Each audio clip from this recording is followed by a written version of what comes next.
Welcome to episode 1 of the Color Me Japan channel. I'm your host, Robert Kelly. I'm 64 years old and I've lived in Japan for 63 of those 64 years. So I like to think that I know something about Japan, but all of you have inspired me to think differently in recent years. So this channel is inspired by you, all of you who have visited Japan.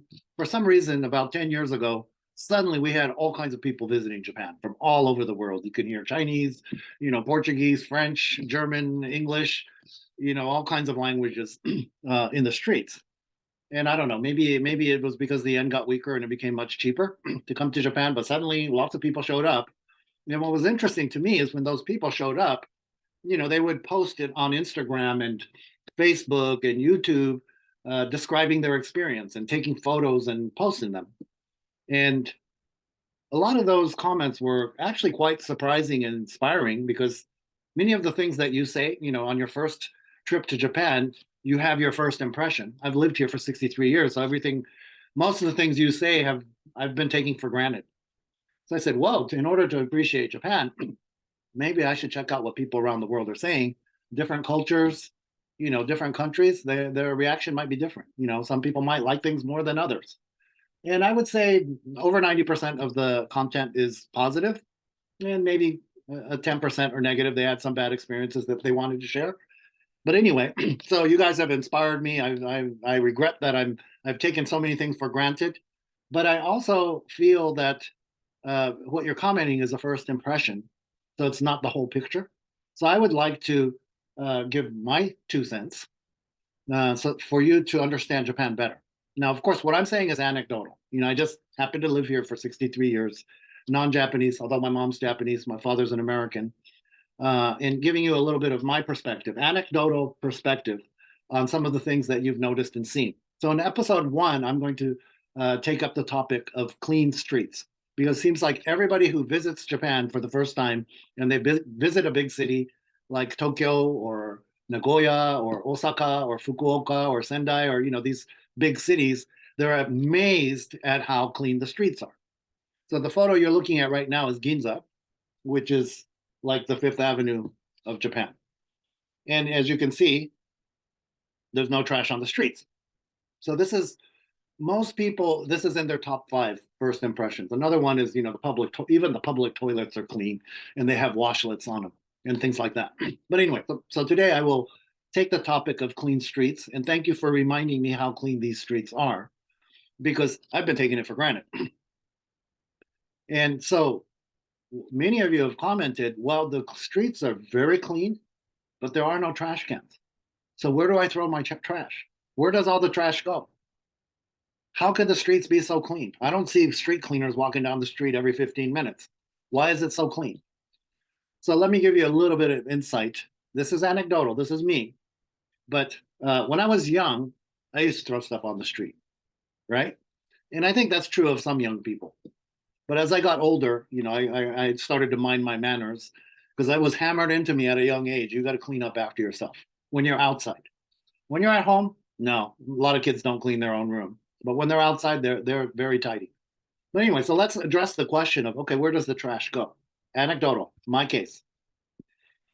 I think many of you traveling to Japan as foreigners use the convenience stores a lot. You can buy a sandwich, it's cheap, it's very easy.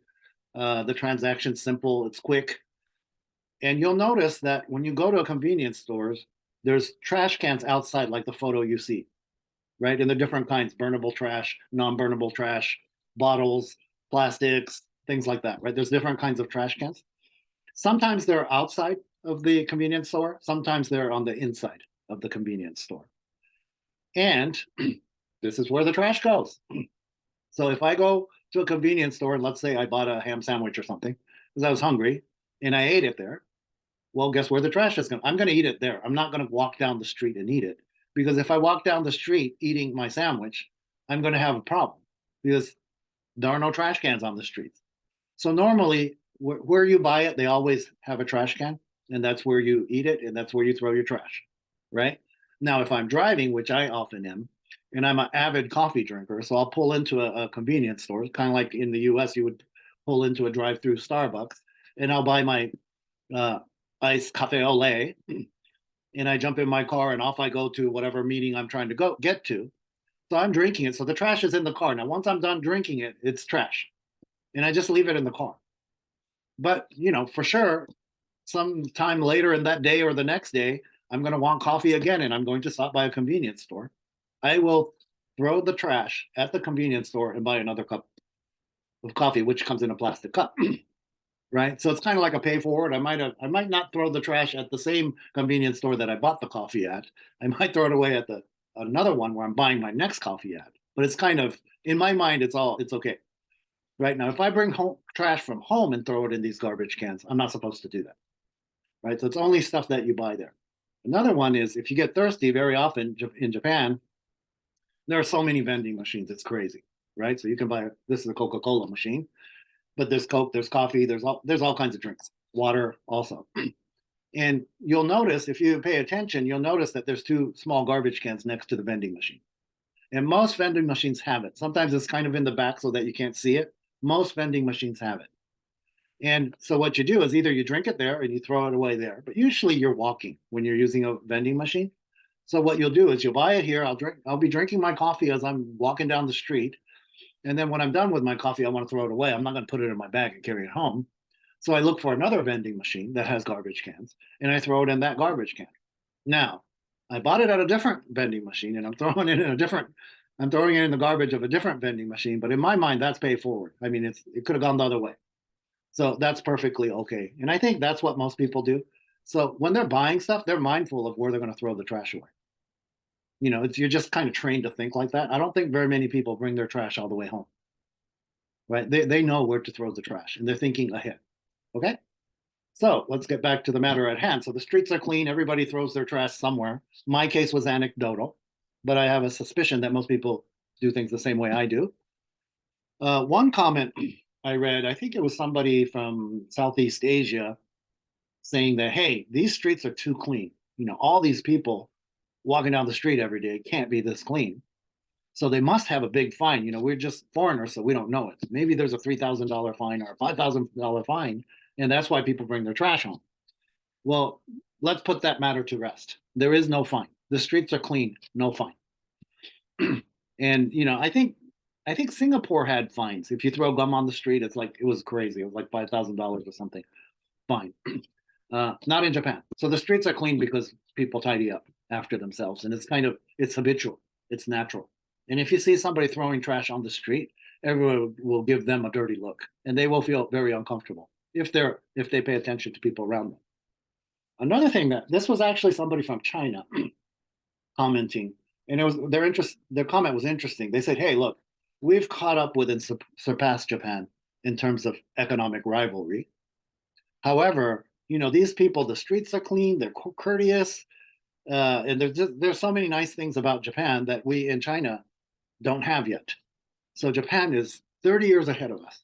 We've caught up and beat them on the economic race, but on the cultural, civil race, we're 30 years behind." And this comment was kind of buzzing inside of China, and it went viral inside of China. And I thought, that's interesting. Japan's 30 years ahead of China. Then I was thinking to myself, but wait a second, when I was a kid, and that's like 60 years ago, 55 years ago, my recollection is the streets were clean. So it ain't 30 years.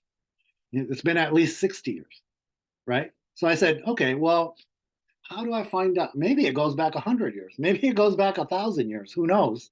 And I said, how would I check that? And so I started looking on the internet for just old photos. So here's a photo of Ginza. This is Ginza today. This is Ginza in 1911. So, it's a little bit shabbier. There's dirt on the road and, there's people pulling their rickshaws. And of course, it's a black and white photo. But you'll notice that there's no trash on the streets. And this fits with my anecdotal experience. Okay. So let's keep looking. Other parts of Japan. I don't know when this is, but I would imagine it's pre-war, World War II Japan. Maybe post-war, but probably pre-World War II. Not way back because they're not dressed in kimonos. And the roads are dirt. And I wouldn't say it's clean in terms of beautiful, but you'll notice that there's no trash on the streets. Right? So this is pre-World War II, probably. Here's another one, probably pre-World War II. Some people, the ladies are in kimonos, the men are in more Western attire. Uh, and you'll notice that, and they're selling stuff on the street, but you'll notice that you don't see trash on the ground. Let's keep going back. This is probably late 1800s by the way they're dressed. And this is when I think the cameras, people started first taking photos of Japan around 1850, 1860, somewhere around there. That's when the first foreigners came with their cameras and started taking pictures. So here's an old photo. I don't know what it's dated, but you'll notice the houses are shabby, the clothing is shabby, but the streets are clean. Here's another photo. This one's a little bit better street. It has a little bit of color on it, but I think this was touched up. It was added later. It was originally a black and white photo. Again, you notice the streets are clean, although the roofs are straw thatched roofs. This is a long time ago. This is a shabbier part of town. I don't know which town. I have no idea. It's probably mid 1800s by the way they dressed and the way the oh, there's Mount Fuji in the background, isn't there? But you get my point. So at least as long as early as the 1850s, the streets were already cleaned. So to my Chinese friends, uh, I love your analysis, but it's longer than 30 years. So you got a lot of catching up to do in the street cleanliness department. Now, also, I've read many travelogues of people visiting Japan in the mid to late 1800s, and they're talking about their experience. Some of them are priests, missionaries. Some of them are just wealthy people that want to travel, and they like to write travel logs, and they visit China, they visit Korea, they visit Japan and Thailand, and all these places that were very exotic to a Westerner at that time.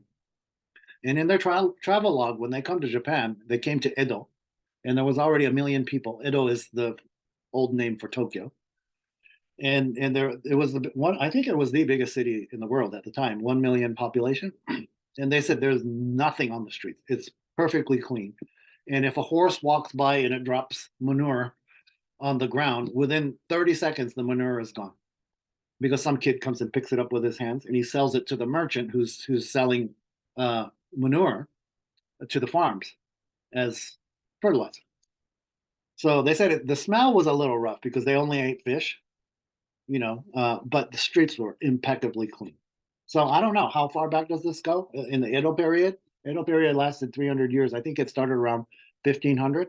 But if I were to venture a guess, 1,000 years ago, I think the streets were clean. It's just you're taught like that from when you're a child.